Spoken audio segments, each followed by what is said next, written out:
What's up, guys? We are back with a full slate of college basketball action here on Tuesday, March 18th. We're going to break down every NCAA basketball game tonight and all of the NBA games on the slate. We're going to look at bets on the side and over-under, and make sure you're checking that pinned comment throughout the day to see if there are any changes as injury news and player availability is confirmed.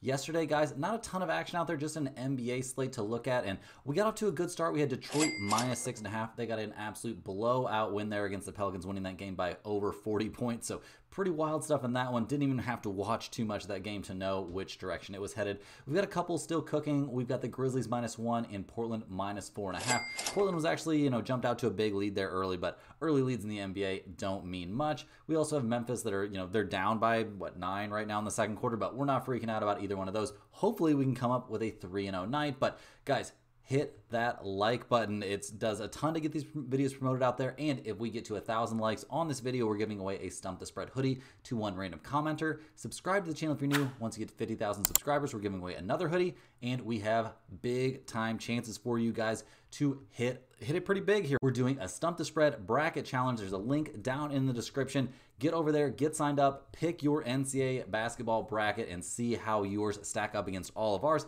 And then we've got around 20 or 30 entries so far. We're paying out the top 3 places. The prizes are what you see on the screen right now. You're gonna have a chance at $100 plus merch and plus some free subscriptions to the premium pick. So a lot of value out there. Definitely get signed up for that. If you're a huge fan of what we're doing here every single day, sign up for a channel membership by clicking the little join button right below the video. Channel members get exclusive early access to all of my videos and get their names up on screen in every video, but most importantly, you'll get access to our monthly members only giveaways. We'll be giving away a Stump the Spread hoodie to one random channel member on March 20th, the first day of the NCAA tournament.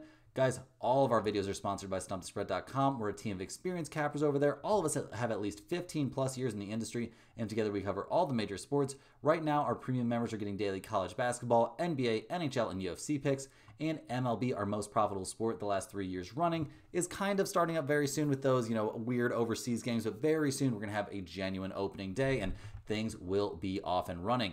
Click the link in the description to head to StumpTheSpread.com and see everything we offer, including free-to-use bet size calculators, exclusive free picks not covered in this video, and our premium top confidence picks. If you aren't ready to become a premium member, sign up for a free account to get access to our email newsletter, which will get you free picks straight to your inbox every day and updates on our results. Just make sure to check your spam folder. Comment below with any bets you're looking at today or any other feedback you have for me, and I will personally respond. As always, our favorite picks will be in the pinned comment down below. Now let's get into our first game of the day. We're actually looking at an NCAA tournament game, but it's one of those first 4 games. We've got number 16, St. Francis, PA, taking on number 16, Alabama State. St. Francis comes into this game fresh off of a pretty magical run there in their conference tournament. They took down Central Connecticut there in the championship game in a rock fight. It was a 46-43 game, but hey, the Red Flash did enough to get the job done. They win this game. They get to move on. Pretty exciting stuff for this program. Obviously not a team you're going to see in the NCAA tournament a lot, and they're going to be a 16th seed, so they're probably not going to be in the tournament that long, but they're hoping to make it into the real draw here with a win against Alabama State. We've seen the Red Flash do pretty mediocre things for the majority of the season, but they've really caught fire here, winning their last 6 in a row. That win against, taking down the Sharks and taking down the Blue Devils there, pretty impressive stuff. Long Island University and Central Connecticut were kind of by far the 2 best teams out there in the NEC this season, and yeah, they just managed to get the job done. We liked what we've seen from Riley Parker this season. Overall, this team has been, season-long numbers not looking so great, but the offense has been much, much better here down the stretch. Obviously playing such a slow pace. They're playing the style that Central Connecticut like to play, but they, St. Francis, PA gets the win. That's the risk you run when you're one of those teams that plays such a defense-first strategy, and Central Connecticut gets burned there. The Red Flash didn't necessarily shoot the lights out or anything too exciting. Not a lot of free throws in that game either. The rebounding numbers, relatively similar. So, yeah, liking what we're seeing from St. Francis coming in here, at least in terms of momentum. They are playing pretty well, but the season-long numbers don't exactly jump off the page. They're taking on Alabama State out there from the SWAC. They were 12-6 in conference play, but they managed to get hot at the right time. They just took down, a pretty solid Jackson State team to, advance here. And yeah, another pretty wild conference tournament out there in the SWAC. We see this Hornets team, they come into this one playing pretty well. They've won their last 6 games in a row as well, taking down Grambling, Texas Southern, Grambling again in a 2-point game, and then a very close game there against Jackson State to survive and advance. CJ Hines is a very solid leading scorer, given the kind of numbers you see in the SWAC. This team around 200th in the nation in points per game. Decent on the boards, though, for sure. Not a great rebounding team, not a great ball movement team there on offense, but they've done some good things. I think they can feel good about themselves right now. I mean, they took down Southern, the best team in the conference, by a significant margin, so that's got to feel pretty good. Everything has been, clicking for both of these teams coming into this game. We see the odds makers, they're giving a little bit of respect here to Alabama State. They come into this game 3.5-point favorites. We've got a total of 139.5. St. Francis, PA, 17-13 against the spread. 19-11 to the over. We see Alabama State 15-17-1 against the spread, 20-13 to the under themselves. So with this game going on in Dayton, Ohio, not really too much of an advantage in terms of like home court advantage really for either team. So yeah, we'll take a bit of a look at that, but both teams also come into this game with lots of momentum and lots to gain here. You want to make it into the real NCAA tournament. You want to make it into that main draw. Looking at the numbers here, just in general, I'm leaning a bit towards Alabama State. I think the better team offensively. I think we could see a St. Francis PA team that's a little bit more just happy to have made it here. That might be a bit of a stretch, but I do expect this to be a relatively competitive game. But I think Alabama State and, just going with the SWAC team here, I feel a little bit better than going with the NEC team that's, fresh off a game where they only scored 46 points and they haven't really been a very good offensive team this season in general. So give me Alabama State in this one. I think it's got a chance to go in the pin comment. Next up, guys, we got another first four game from the NCAA tournament. This one, a spicy one. We've got North Carolina, a team that many doubt their worthiness to play here in the NCAA tournament, and I would say that West Virginia snub pretty much a robbery at the highest level, given what the Virginia governor said. I honestly think that's pretty accurate because big conflict of interest there with the North Carolina, you guys have already read the story, I'm sure, but big conflict of interest there. We see North Carolina in the field, but they do have to play this extra game here, so we'll see how things go for them. Not a team that had a very good season, not a team that had a good time against the better teams at all. Sure, they played one close game against Duke, I guess, but it wasn't even that close in the end. I don't know. I'm not overreacting. Cool, you played one close game against Duke in the conference tournament. That's not even supposed to matter that much when it comes to Selection Sunday. But this team has been very good offensively. 33rd in the nation in points per game. RJ Davis, a monster leading scorer. They've got dudes that put up, numbers, but their defense, not very good. Their rebounding, decent, but not great. Like I said, no real success against good teams this season. There just isn't. They struggled against Duke. They struggled against Clemson. There wasn't a lot of good competition out there in the ACC this season, and they didn't really make the best out of their, chances against the better team. So not loving what we've seen from North Carolina whatsoever this season, and they're taking on the San Diego State Aztecs, who come into this game, they were 21-9 in the regular season, 14-6 in their conference. So the Mountain West, a pretty tough conference in general. We've seen a lot of good teams in the Mountain West this season, not gonna lie.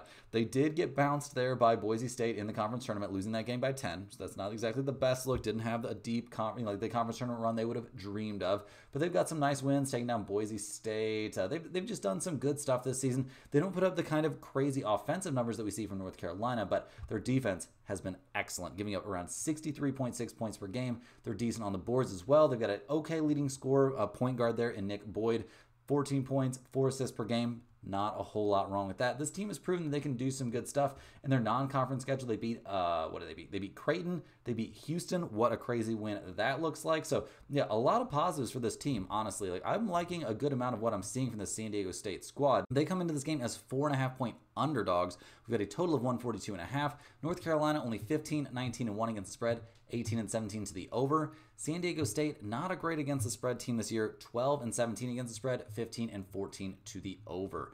This is a tough spot a little bit, guys, but I don't know if it really is. I'm going to be taking San Diego State getting 4.5 points. I do worry a little bit there. I mean, this is in Ohio, out there in Dayton, Ohio, so it's obviously much closer for North Carolina fans, and North Carolina fans can travel a little bit, but yeah, not a homer pick, guys. This has nothing to do with the Duke symbol on my hat. I definitely just think San Diego State, probably the better team, and if the better team's getting 2 free possessions, feels very, very hard to swerve on that. And if you're one of those believers that think North Carolina didn't belong in the field in the first place, we have right on our side. Next, guys, we're headed out to the NIT. We're looking at the teams that did not quite make the cut for the NCAA tournament. We've got Kent State taking on St. Bonaventure. So this could be an interesting matchup. This is a home game. That's how the NIT works. This is a home game in this round for St. Bonaventure. So that's obviously something you certainly have to take into consideration. Kent State comes in this game. They finished the year 22-11 out there in the MAC. Third in the conference standings, so not terrible. They lost to Miami of Ohio there in the conference tournament. they've done some good things this season in their non-conference, looking for the big, non-conference wins. They didn't have that many chances, and they came up very short against teams like Auburn, teams like Alabama, and you can't really be expecting the squad to get wins like that against the better teams in their conference like Akron and Miami of Ohio. We saw kind of a little bit of a struggle there. They played a couple close games mixed in, a very close game at Miami of Ohio, a relatively competitive game there at Akron, but just not the kind of success you would be hoping to see if you were on this squad. Jalen Sullinger leading this team, 15.5 points per game, but shooting 42.5% from the field. Not exactly a monster leading scorer. The rebounding numbers for this team are decent. The defense is also very solid. Not the best offensive team we've seen from the Golden Flash over the years, but they're putting things together here a little bit. But we'll see what they can do here in a true road game, taking on St. Bonaventure, who comes into this game 22-11. Out there in the A10, the Bonnies didn't have the best time, finishing 9-9 in conference play. They lost to VCU in kind of a blowout there in the conference tournament, so that wasn't the way they were hoping their season would end. They had been on a little streak, winning 3 in a row, but the numbers this team puts up offensively are just real bad, guys. They played a pretty slow pace. Their defense is excellent. That's how they found their wins this season, but they don't play up-tempo basketball. Their rebounding numbers very mediocre as well, but that's a big part of that is just their pace of play. They're not actually a bad rebounding team. In their non-conference, guys, we don't see a ton of huge success. I mean, they took down UNI, a Missouri Valley Conference team. That's not a big deal. They did beat Providence, so that's a big win. They also beat VCU this season once, so that's a pretty big win there. But these were all going on in the very, very early season. They did beat Dayton, but Dayton wasn't very good this year. They lost to VCU handily the second time they played them. So down the stretch, I don't have a ton of great things to say about what St. Bonaventure has done this season. And they are a team that plays at a slow pace, so that's a little bit concerning. And looking at the numbers here, we see they're 4.5-point favorites despite that slow pace of play. The odds makers obviously not very high on the MAC. We've got a total of 133.5 here. Kent State 13-15-3 against the spread, 19-12 to the under. St. Bonaventure 19-13 against the spread, so a pretty good against the spread team. They are 17-15 to the under. I think generally the under is probably the play in this one. I would take under 133.5 in this game, which, you're taking an under. You might want to be siding with the team, that's getting the points, but I'm actually going to be siding here slightly towards St. Bonaventure. I think the under is the better play, but if you're begging me for a side, go ahead and give me the Bonnies. Next up, guys, staying out there in the NIT, we've got Jacksonville State taking on Georgia Tech. The Conference USA didn't have an amazing year necessarily. I mean, we saw teams like Liberty and Middle Tennessee have a pretty good time, but yeah, they both make it into the tournament, so that's pretty nice. Jacksonville State, unfortunately for them, finished the year 12-6 in the Middle Tennessee. Sorry, Middle Tennessee is in the NIT, not in the NCAA tournament. But regardless, guys, I digress. The Jacksonville State Gamecocks 22-12 in the regular season. They've got a monster leading scorer in Jaron Pierre Jr. 21, almost 22 points per game, almost 4 assists per game. This dude can really, really hoop, but I don't know if I love him running the offense, guys. This team averages the 377th most assists per game. Yeah, they're putting up around 11.5 assists per game. That's not great, guys. You want better ball movement, better sharing of the rock here. They are a very good rebounding team, so got to give them that. They've put up some good, fights against some good teams out there. They did lose to Liberty, so that's not great.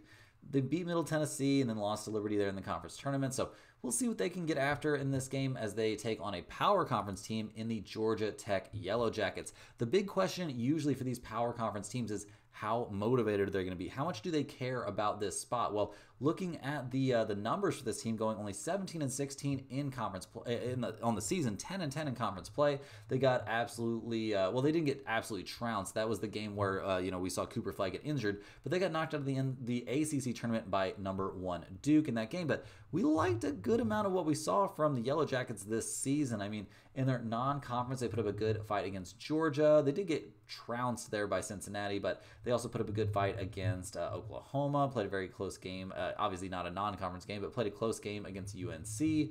Not really that competitive against Duke early in the year, but they've had some decent wins in the in the not so great ACC. They took down Clemson once, took down Louisville once.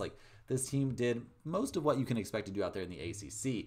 I think with their current record, I feel like they're going to be pretty motivated for this game, if I'm being honest. We like what we're seeing from Lance Terry. Nathan George, 6.5 assists per game, 12.5 points. Nothing wrong with that. This is a top 100 rebounding team, nearly a top 100 assist team. The defensive numbers weren't great over the course of the year. The offensive numbers weren't great either, but I don't hate what I've seen from this Georgia Tech team, and they come into this game 5.5-point favorites. We've got a total of 141.5. Jacksonville State 19-11-1 against the spread this year. A very good against the spread team. 18-12-1 to the under. Georgia Tech 16-17 against spread. 19-14 to the under. So honestly, this is another spot you could talk me into the under in this game. Under 141.5. Very, very live. It could maybe even be the better side in this one, but I also like Georgia Tech here at -5.5. I think this team's going to be motivated in this game. I think they actually care a little bit. I think they've got some very, very solid pieces. They played some good games against some good teams where they got their chances in the ACC. So I think Georgia Tech getting the winning cover is certainly a reasonable play. Next up, guys, we're staying in the NIT. We've got the Chattanooga Mocs taking on Middle Tennessee. So, interesting stuff here. We obviously see this being, a home game there for Middle Tennessee. Chattanooga out there in the SoCon. Got to be pretty disappointed to not be in the NCAA tournament. They finished the year with the best record in the conference, 15-3 in conference play, but they got bounced out of the conference tournament thanks to an 80-77 loss there against Furman. So, yeah, losing to a team that was only 11-7 in conference play and a team that they, had tangled with a couple times earlier this season, getting wins in both of those games when you lose when it means the most has to be pretty devastating. This team not very good on the boards, but a good offensive team, a decent defensive team as well. Honor Huff, 15.1 points per game, so not necessarily a monster leading scorer, but this team could put up some numbers. They didn't, do anything too insane that I'm seeing there in the non-conference, but this is a team that, had a pretty good time in conference play. They just came up a little bit short there in the conference tournament, and when you're in the SoCon, you're going to have to win that conference tournament. So we'll see what they can do here against a motivated opponent. I would assume in the Middle Tennessee Blue Raiders, who finished their season out there in the Conference USA 12-6 on the year, 22-11 on the season. They got bounced out of their conference tournament there. A tough one, a very, very tough one there to miss out by only a couple points on, getting into the NCAA tournament. That's pretty brutal stuff. The Blue Raiders falling there against the eventual, Jacksonville State team. So, yeah, rough stuff. Justin Porter, 15 points per game, a monster leading scorer. This team is pretty good. They're pretty good. An elite rebounding team. They play a little bit of defense, not a ton, and they can manage to put up some points as well. Looking at the numbers here, guys, see Middle Tennessee, -2.5. They're actually the favorites in this game. We've got a total of 154. Chattanooga, 19-13 against the spread, 17-15 to the over. Middle Tennessee, 18-11-2 against the spread, 15-15-1 to the over-under. Not interested in the over-under in this game, guys, but I do think this is a pretty decent spot to take Middle Tennessee at -2.5. This is a little bit of a guess because this is like a motivation spot. Like, is Chattanooga going to be motivated or devastated after missing out on the NCAA tournament?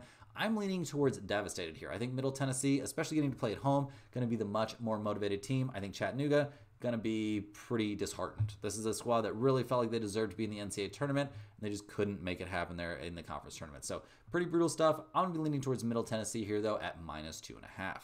Rolling right along here in the NIT, guys, we're looking at the St. Louis Billikens going on the road to take on Arkansas State. St. Louis had a pretty disappointing ending to their season, losing 72-64 against Loyola of Chicago. This team has a lot of kind of big-name talent on there. I mean, Gibson Jimerson, Robbie Avila. Like, this team was supposed to be better than they were, honestly, just in general in the A10, but they were a step behind teams like Loyola of Chicago, Dayton, and way behind teams like VCU and George Mason. So not the year that the Billikens were hoping for. They got good, production out of those guys that I mentioned, but it just wasn't enough. Maybe the team was a little bit top-heavy, but really the problems were their rebounding wasn't great, and their defense wasn't great, and their offense wasn't good enough to make up for those deficiencies. So they're going to have to show some improvement. We'll see how motivated they are here in the NIT, but I think there's a lot of guys on this team that are like kind of fringe important dudes, and they're going to want to show out in whatever, kind of stage that they can come up with. And they're going on the road here against Arkansas State in the NIT. This is about as good as it's going to get, is trying to win that NIT crown. And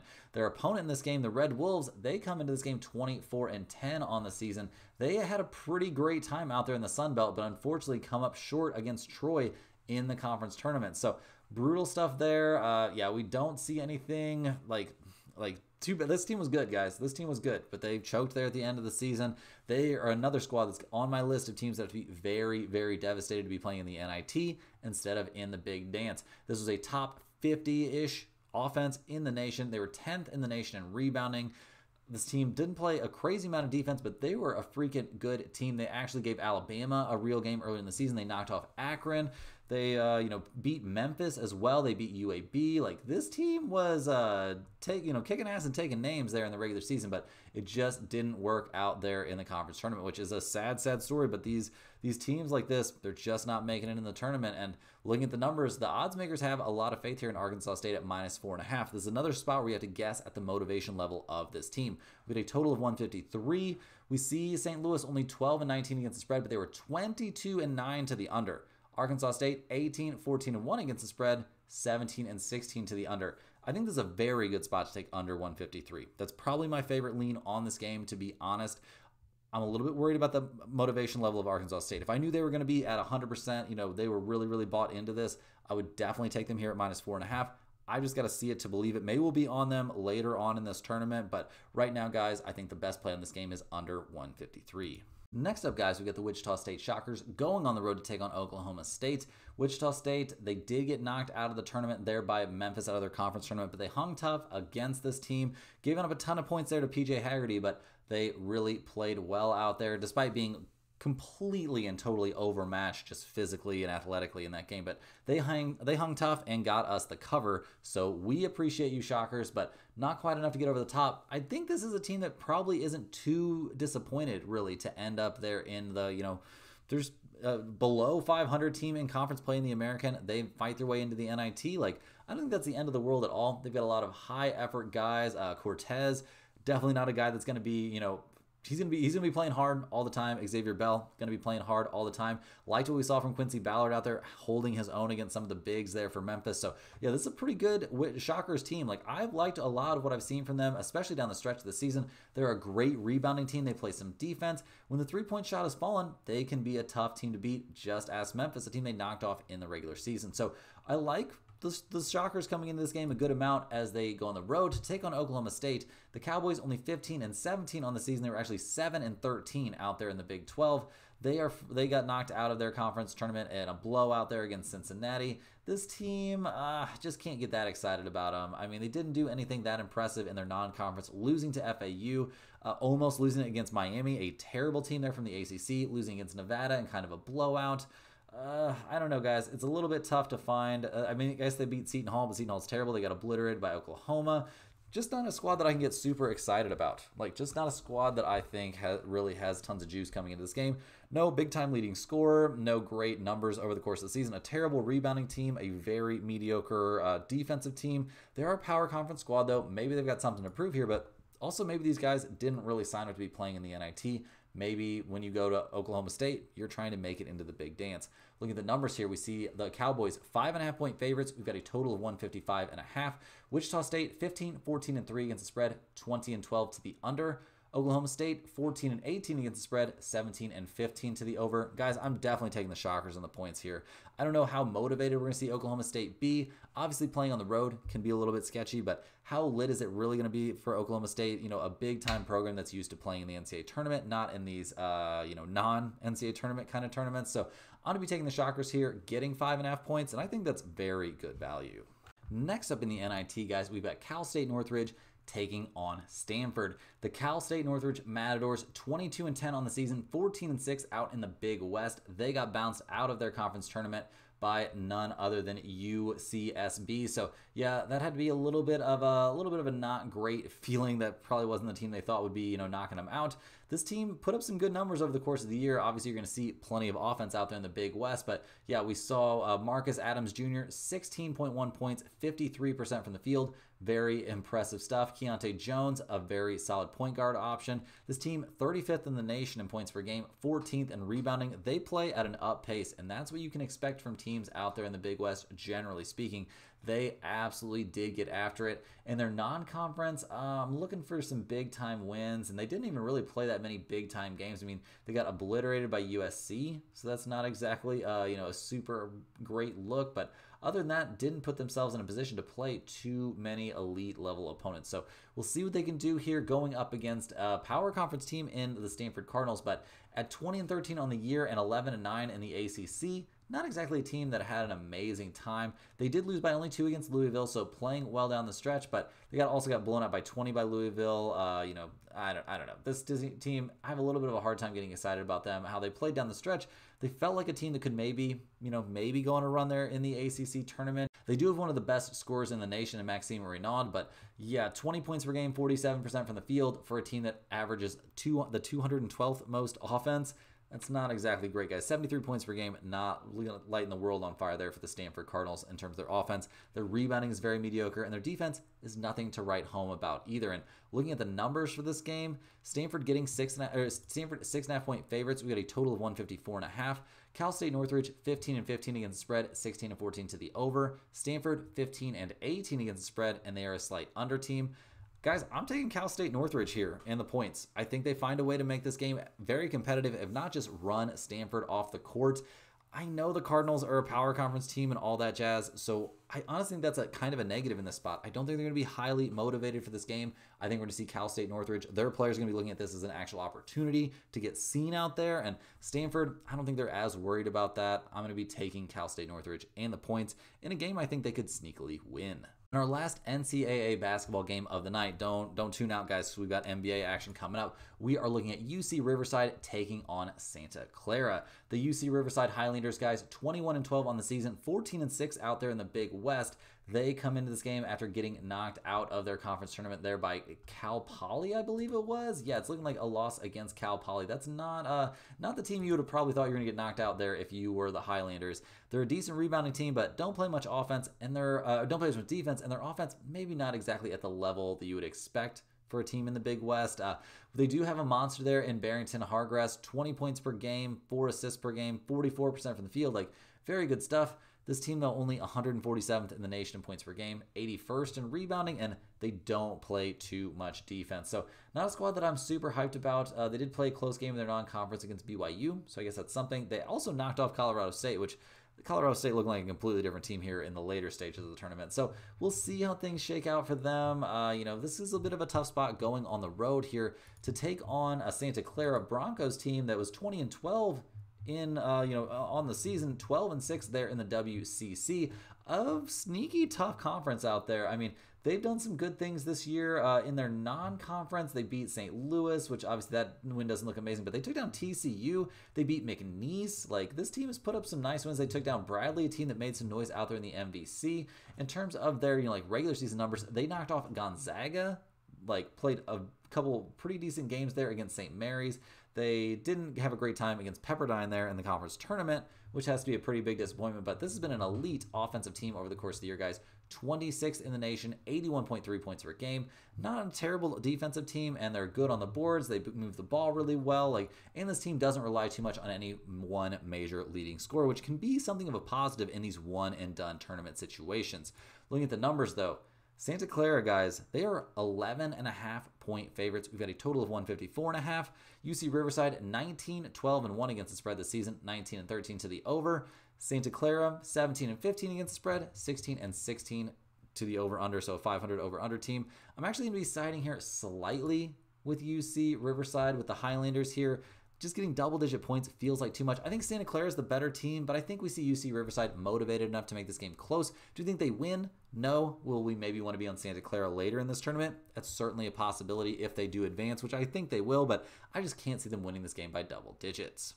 Now, guys, hopping over to the NBA, we're going to quickly cover this little 4-game slate. First up, we've got the Atlanta Hawks going on the road to take on the Charlotte Hornets. The Hawks come into this game. They haven't exactly been having a dream scenario here down the stretch. They've actually lost their last 2 in a row. Losing against the Clippers, okay, that kind of makes sense, but then losing 122-114 at Brooklyn. That can't feel good. They've had a really, really rough time against the Brooklyn Nets this season, so not great stuff there. The Hawks at 32-36 on the season are currently in the 7th seed with very little to no hope of moving up there into the 6th seed, so they basically just want to hold off teams like Orlando and maybe the Chicago Bulls to keep themselves in the 7th seed, give themselves a decent chance to actually earn their way into, playing some real playoff games. So we'll see how that goes for them down the stretch. They come into this game in terms of their, injury report. It's pretty much what you're used to seeing for the Hawks. I mean, Trae Young's on there, but maybe more importantly, Karis LeVert is on there. Trae Young, we fully expect to play. He's probable. They always mark him as probable there with that Achilles complaint. But Karis LeVert, he's going to be out. He was out for that game on Tuesday against the Hornets with right knee soreness. Is there a chance he ends up back for this one? Well, yeah, it sounds like not. Sounds like he's not going to be in for this one. Yeah, he's officially marked out for this game against the Hornets. Yeah, for Tuesday. The days are getting mixed up, guys. Have a newborn in the house. It makes your days all blend together. But anyway, we are looking at Karis LeVert missing this game for sure. Clint Capella going to miss it as well there for the Hawks. So they're not going to get full strength here as they go on the road to take on these Charlotte Hornets, who are fresh off a loss against the Clippers where they got blown out by around 40. Shout out to James Harden looking pretty thick in that win. But hey, Harden pulls it off. He's fine out there. The Hornets, though, not having a good season, 17-50 on the year. Their depth chart and their injury report not looking amazing. Miles Bridges probably going to be out for this game. Is that confirmed? Yes, he's going to be out for rest. And LaMelo Ball, guys, he's listed on the injury report as probable. So I guess he's going to suit up and play. But the Hornets, definitely a team that would like to lose as many games as possible here down the stretch. So looking at the numbers, we see the Hornets getting 6.5 points. We've got a total of 237 out there. Atlanta, 17-16 against the spread on the road, 16-19 against the spread after a loss. Charlotte, 18-15-1 against the spread at home, 24-25 against the spread after a loss themselves.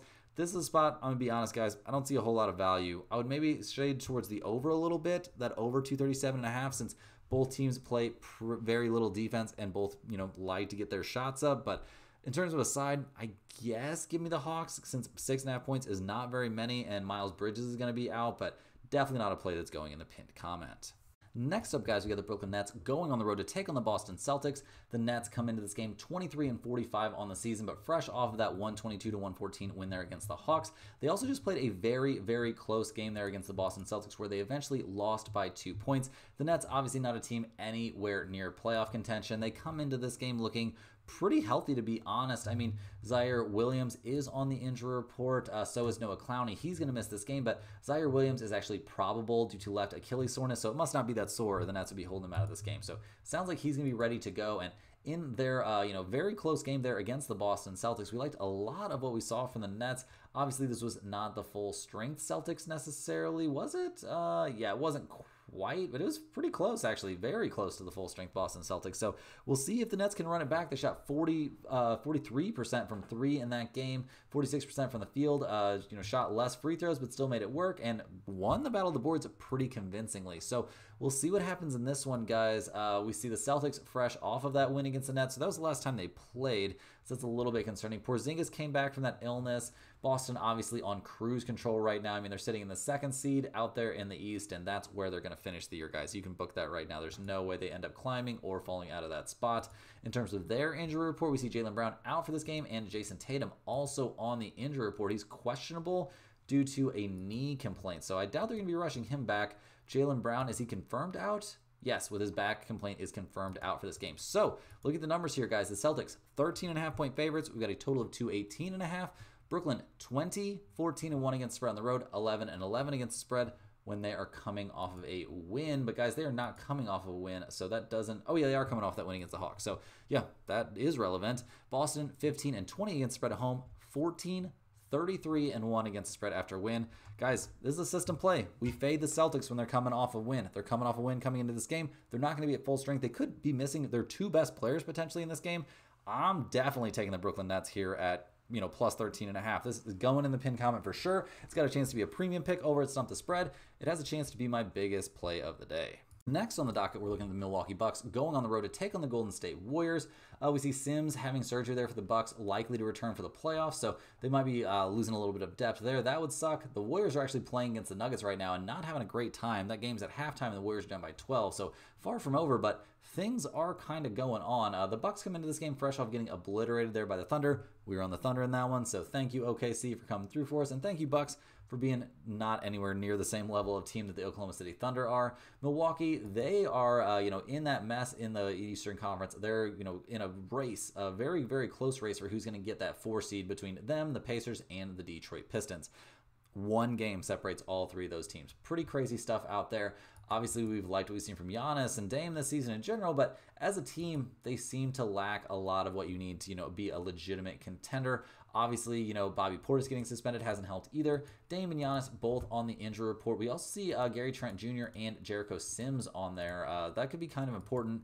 Dame and Giannis both listed as probable, so we expect them to play. Gary Trent is also probable there with his knee complaint. Jericho Sims went, you know, that was what we just talked about a second ago. He had surgery. He's going to be out until probably in the playoffs sometime. So we'll see what the Bucks can do. They're going on the road to take on a Golden State Warriors team that is going to be playing on no rest after playing against the Denver Nuggets team that didn't have Jokic or Murray. So the Warriors struggling so far in that game. Not a great look. They are 39-28 on the year, and they have tons to play for here as they continue to fight it out there, trying to keep themselves in the 6th seed, maybe even catch up to teams like the Lakers and the Grizzlies, or maybe even the Nuggets as they try and climb the standings out there in the West. But they really want to avoid the play-in, avoid falling behind the Timberwolves, and ending up in that 7th seed for the play-in tournament. So Warriors need to turn it on here, and they're going to need to put in a max effort on back-to-back nights. Obviously, we don't have an injury report yet in for the Warriors, so going to have to stay updated, going to have to check on that. Right now, the odds makers, at least so far, like the Warriors a good amount. They're 2.5-point favorites in this game. We've got a total of 233.5.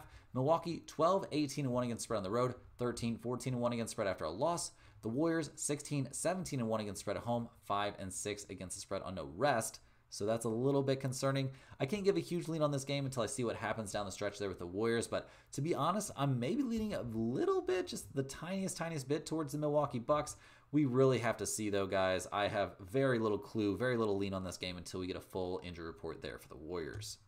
Next up, we're looking at the Cleveland Cavaliers going on the road to take on the LA Clippers. The Cavs just had their 16-game winning streak snapped there with a kind of weird 108-103 loss there against the Orlando Magic. So that probably didn't feel great. At 56-11 on the year, though, these games don't really mean as much to them. They basically have the top spot in the Eastern Conference locked up at this point. They've got a 7.5-game lead there over the Celtics, and they are absolutely cruising. They have been dealing with some injuries lately, though. Evan Mobley being sidelined is a huge deal. Donovan Mitchell has missed a couple games here and there. No big deal. Evan Mobley dealing with a foot injury, though. I would say they're going to be very, very cautious with him. He didn't play on Sunday in that loss to the Magic.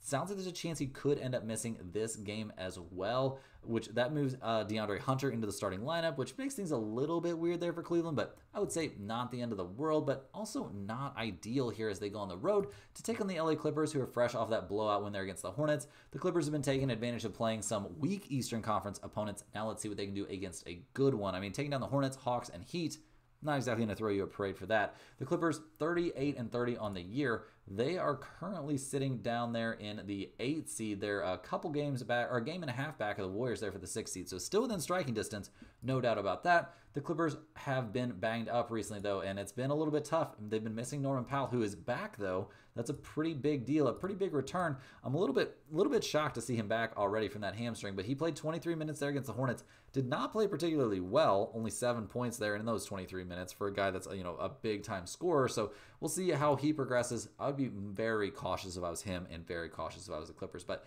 it appears that everybody is healthy and ready to go here for the Clippers. They are still getting 3.5 points, though. We've got a total of 230.5. Cleveland, 22-10 against the spread on the road. That's an NBA best against spread mark on the road. They are 5-5 against spread after a loss. The Clippers, 23-10 against the spread at home. That's an NBA best mark against spread at home. They are 21-16 against spread after a win. Tough spot here, guys. Not going to lie. Tough spot. If we see Mobley not play, we're probably leaning just a little bit towards the Clippers getting 3.5 points, but it's not going anywhere near the pinned comment. I don't really trust him. Norman Powell could pull a hamstring at any moment and be out again. Kawhi, I mean, James Harden, maybe not the most consistent guys this year. Zubac could be a tough matchup for some teams, but not for the Cleveland Cavaliers.